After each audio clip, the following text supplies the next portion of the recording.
Alors, mythologie grecque, parlez-moi de Plutarque. Vous avez lu Plutarque? Ouais. Alors, on va parler des Amazones, allez-y. Oui, d'accord.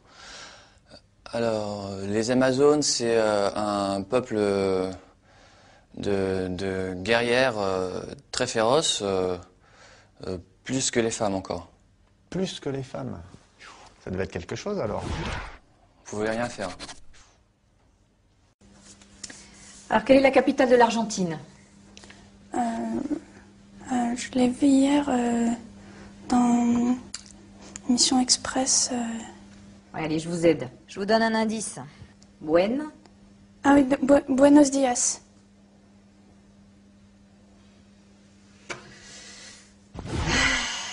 Gracias. Hein. Bon, maintenant parlez-moi de Christophe Colomb. Christophe Colomb, il fait la découverte de l'Amérique. Fut. Oui. Récitez-moi le passé simple du verbe faire.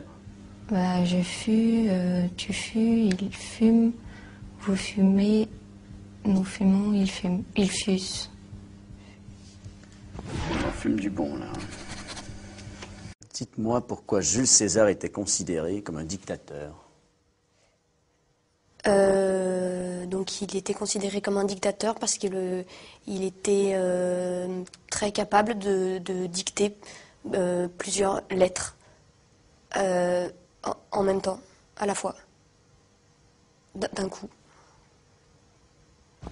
Il était très rapide. Ouais.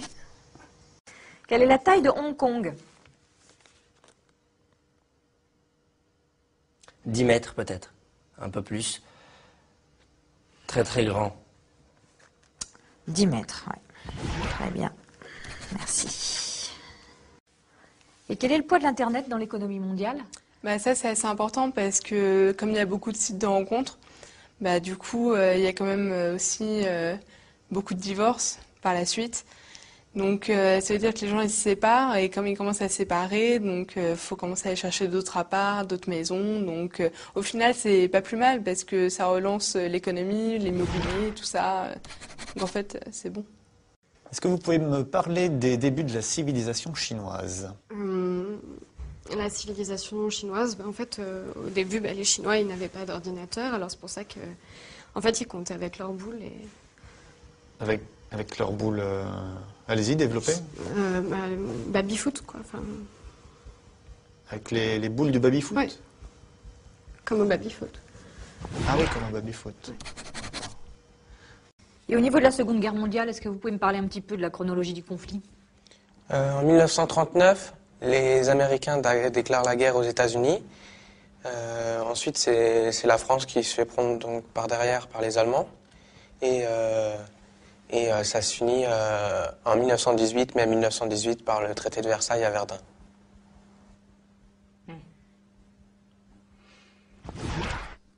J'ai rien à dire, c'est parfait.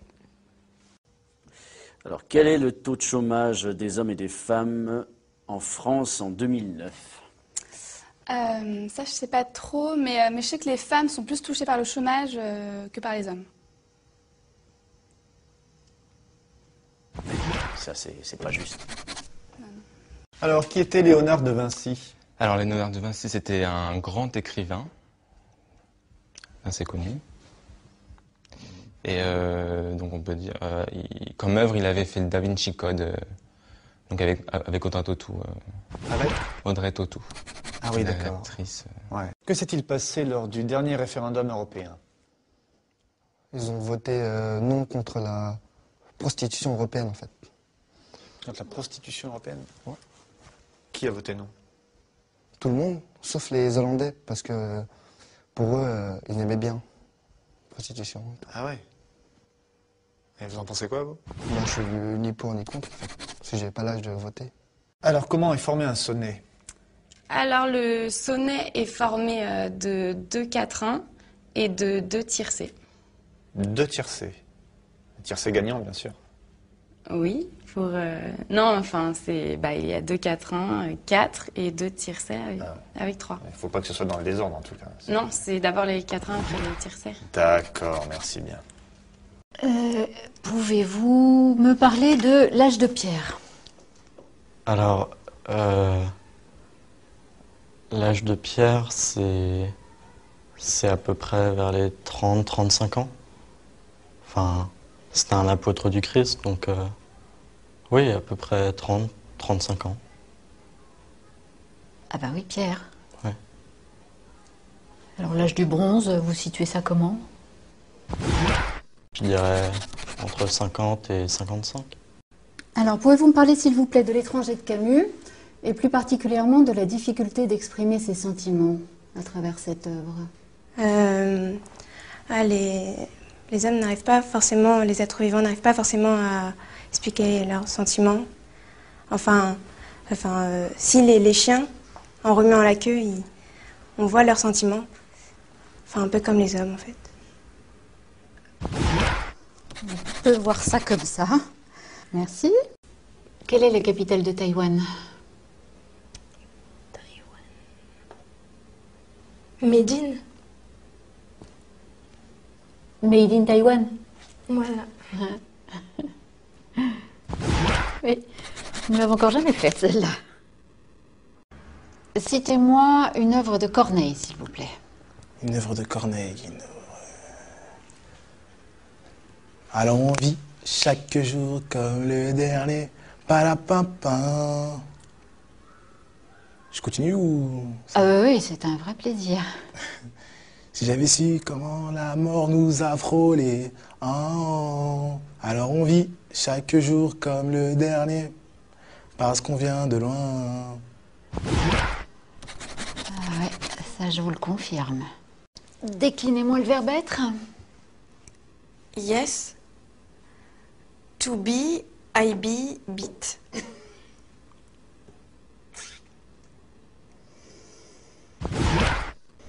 C'est un peu court. Qu'est-ce qu'on appelle le libre-échange?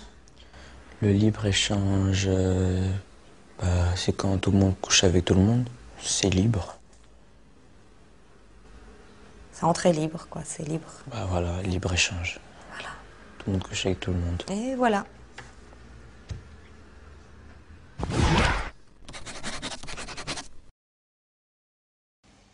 Pouvez-vous me définir l'adolescence? Ouais. Alors, l'adolescence, c'est une période qui sépare la puberté de l'adultère. De l'adultère, d'accord. Et il se passe quoi dans cette période? Eh ben, ça change. Ça évolue. C'est une mutation. Voilà. Alors, qu'est-ce qu'un polygone? Donc, un polygone, c'est une figure de style qui a plusieurs bordures. D'accord. Et un triangle? Et un triangle, en fait, c'est un carré à 3 côtés, quoi.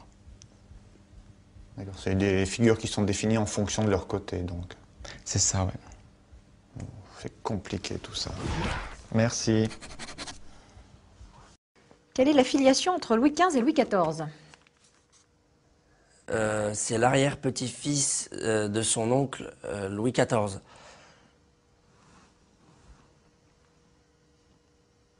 L'arrière-petit-fils de son oncle Louis XIV. Ouais. C'est une grande famille. Alors parlez-moi de la Révolution française. Alors, la Révolution française, les Français s'insurgent et vont prendre la Bastille. Et cela se termine avec le 14 juillet et les feux d'artifice. Et le bal des pompiers. Possible. Alors, parlez-moi de la loi des probabilités. En fait, c'est une loi en mathématiques qui, on ne sait pas en fait si elle existe ou pas. Ah bon? C'est pour ça, ça s'appelle comme ça en fait. Ah, vous êtes sûr de ça? Ouais, c'est probable, ouais. Mais c'est pas certain. C'est probable ou c'est certain? Bah, c'est la loi en fait. Quelles sont les 3 grandes époques de l'histoire de l'humanité? Les 3 grandes époques de l'humanité, il y a l'âge de pierre, l'âge de bronze et l'âge de la retraite. C'est cette dernière qui est la plus longue. Elle dure pas très longtemps, mais c'est la plus importante. Bien, alors parlez-moi des croisades. Donc les croisades, en fait, c'est un voyage qui est organisé, c'est un voyage en bateau qui est organisé par le pape. Ah, c'est super ça, c'est comme la croisière s'amuse quoi. Non, parce que la croisière s'amuse, c'est plus pour la télé, mais en fait, lui, le pape, il organise ça, c'est pour rassembler tous les fidèles, pour qu'ils puissent parler entre eux et tout, mais que ça soit plus détendu. Comment est mort Napoléon? Il est mort guillotiné, comme Bonaparte. Bah, comme tous les rois, en fait. Comme Napoléon Ier.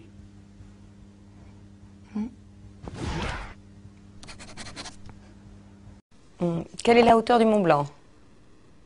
Alors, la hauteur du Mont Blanc, c'est 4807 mètres au-dessus de la mer, parce que quand elle monte, forcément.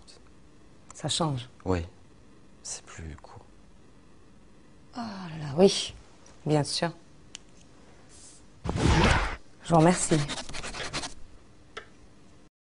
Quel est le plus grand navigateur de tous les temps? C'est Internet Explorer.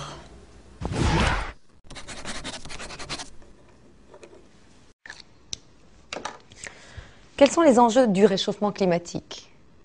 Bah, c'est la glace des pôles qui font trop vite sur la capote glaciaire. Capote ou calotte?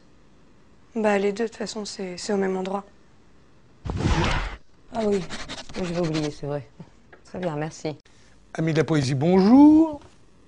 Parlez-moi de l'œuvre de Rimbaud. Ben, Rimbaud, il a fait plein de trucs. Comme quoi? Rimbaud 1, Rimbaud 2, Rimbaud 3, les autres.